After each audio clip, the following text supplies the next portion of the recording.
दिसंबर 2010 में सीबीआई की एक मीटिंग हुई।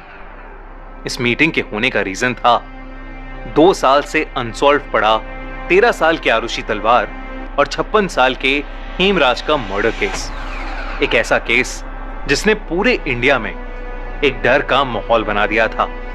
कुछ महीनों तक सारे न्यूज चैनल्स पर बस इसी केस की बात होती थी।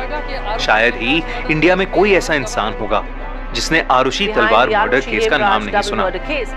एजी कौल, जो इस केस के लेटेस्ट इन्वेस्टिगेटिंग टीम को लीड कर रहे थे, उन्होंने मीटिंग में मौजूद बाकी ऑफिसर्स के साथ अपनी इन्वेस्टिगेशन के रिजल्ट शेयर किए। उनकी इन्वेस्टिगेशन के हिसाब से मर्डरर और कोई नहीं बल्कि आरुषि के पिता राजेश तलवार ही थे। उनके हिसाब से 15 मई 2008 की रात को राजेश ने अपनी बेटी और घर के नौकर हेमराज को आरुषि के कमरे में एक ऑब्जेक्शनेबल पोजीशन में देख लिया, जिसके बाद राजेश गुस्से से पागल हो गए। उन्होंने लिविंग रूम में पड़े हुए अपने गोल्फ सेट से एक गोल्फ क्लब निकाला और आरुषि के कमरे में घुसकर हेमराज के सर पर उस गोल्फ क्लब से जोर जोर से मारने लगे। इसी मुठभेड़ में वो गोल्फ क्लब गलती से आरुषि के सर पर भी लग गया। इतने में ही उनकी बीवी नुपुर, जो साइड वाले रूम में सो रही थी, वो उठकर आरुषि के रूम में आ गई और उन्होंने देखा कि हेमराज की लाश बिस्तर के एक साइड पड़ी हुई थी और एक सर्जिकल ब्लेड से राजेश आरुषि का गला काट रहे थे। नुपुर ये देखकर शॉक में आ गई, लेकिन जब राजेश ने उन्हें पूरी बात बताई तो नुपुर भी राजेश का साथ देने लगी। दोनों उसके बाद क्राइम सीन कवर करने में लग गए। सारे फिंगरप्रिंट्स को मिटाकर उस सर्जिकल ब्लेड को डिस्पोज कर दिया गया। इन्वेस्टिगेटिंग ऑफिसर के मुताबिक राजेश ने उसके बाद बैठकर विस्की भी पी। फिर अगली सुबह नुपुर ने अंदर से सबसे बाहर वाला दरवाजा बंद किया और अपनी मेड भारती के सामने हेमराज के आरुषि को मार के भाग जाने का नाटक किया। एजी कौल के हिसाब से उन दोनों ने बहुत प्लानिंग की थी, पर उन्हें यह नहीं एक्सपेक्टेड था कि छत पर राजेश ने जो हेमराज की लाश कूलर की ग्रिल के नीचे छुपाई थी वो पुलिस को मिल जाएगी। एजी कौल के हिसाब से राजेश एक बेरहम खूनी था और वो इस केस में उसके अगेंस्ट चार्जशीट फाइल करना चाहते थे, लेकिन वहां प्रेजेंट सीबीआई के मेंबर्स और अरुण कुमार ने उनको वो चार्जशीट फाइल करने से रोक दिया। सीबीआई मेंबर्स की उनको रोकने की वजह थी लैक ऑफ एविडेंस, क्योंकि राजेश और नुपुर तलवार के लाई डिटेक्टर और नार्को टेस्ट में ऐसा कुछ नहीं मिला था जो उन्हें सस्पेक्ट्स बना सके। ना ही उस गोल्फ क्लब पर ब्लड के ट्रेसेस थे और ना ही उन दोनों के किसी भी सस्पिशियस चीज पर फिंगरप्रिंट्स थे। पर अरुण कुमार की एजी कॉल को रोकने की वजह कुछ और थी। उनके हिसाब से खूनी कोई और था। अरुण कुमार वो ऑफिसर थे जो एजी कॉल से पहले इस केस को इन्वेस्टिगेट कर रहे थे।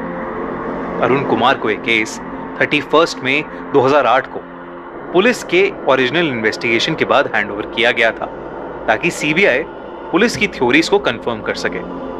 जब अरुण कुमार को यह केस मिला था तब पुलिस ने राजेश तलवार को ऑलरेडी अरेस्ट कर लिया था, क्योंकि उनके हिसाब से मर्डरर वही थे।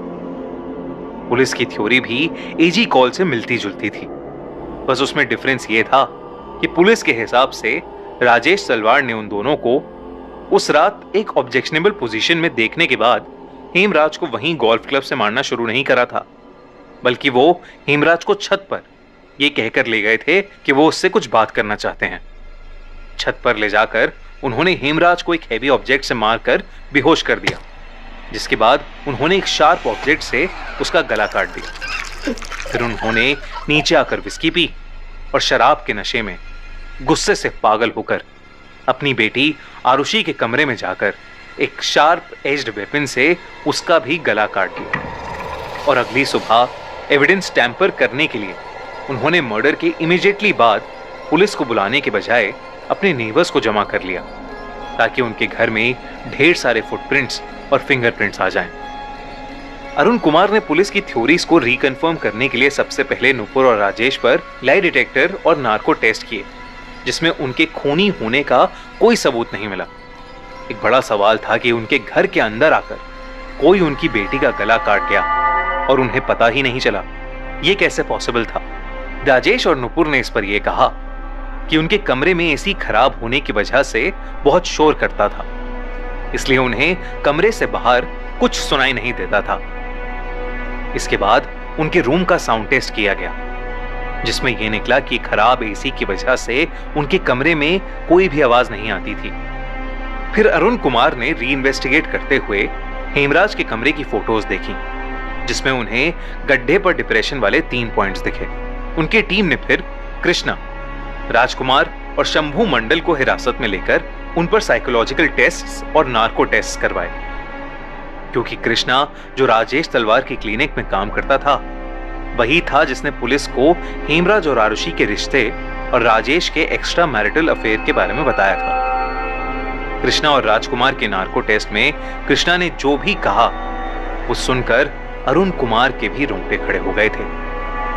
कृष्णा ने एडमिट किया कि हेमराज का नेपाल में नया घर बना था, जिसकी खुशी में उस रात वो लोग उसके कमरे में पार्टी कर रहे थे।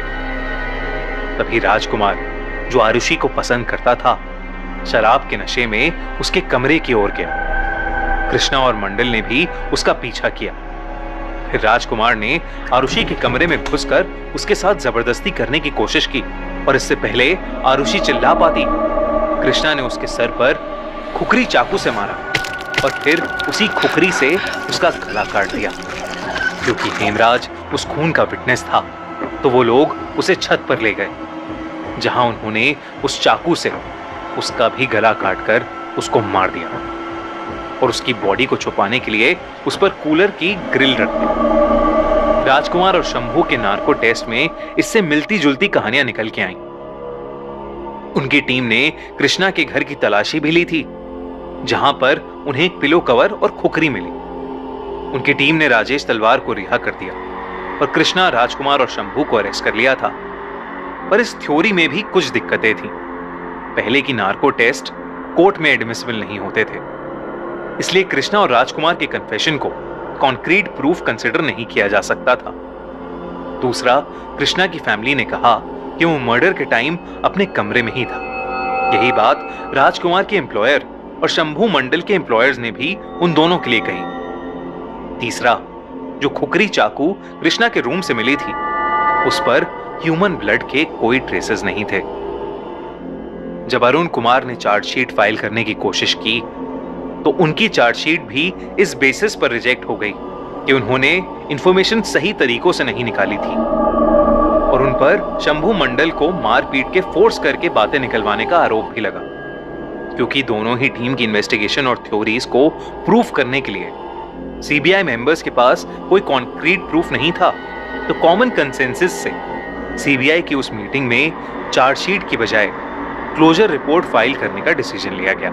9 फरवरी 2011 को मैजिस्ट्रेट प्रीति सिंह ने सीबीआई की क्लोजर रिपोर्ट को चार्जशीट में कन्वर्ट कर दिया और राजेश और नुपुर को फिर से समन किया गया।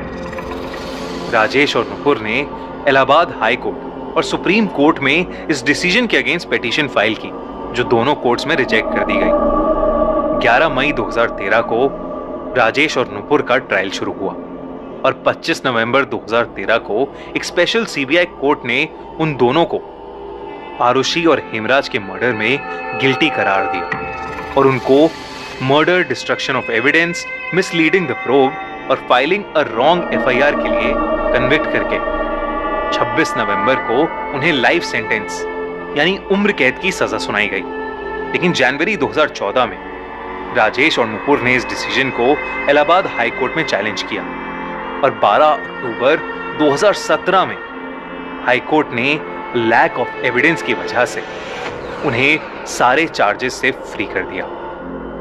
ये एक ऐसा केस बन गया जिसे कोई सॉल्व नहीं कर पाया और आरुषि और हेमराज को आज तक जस्टिस नहीं मिली।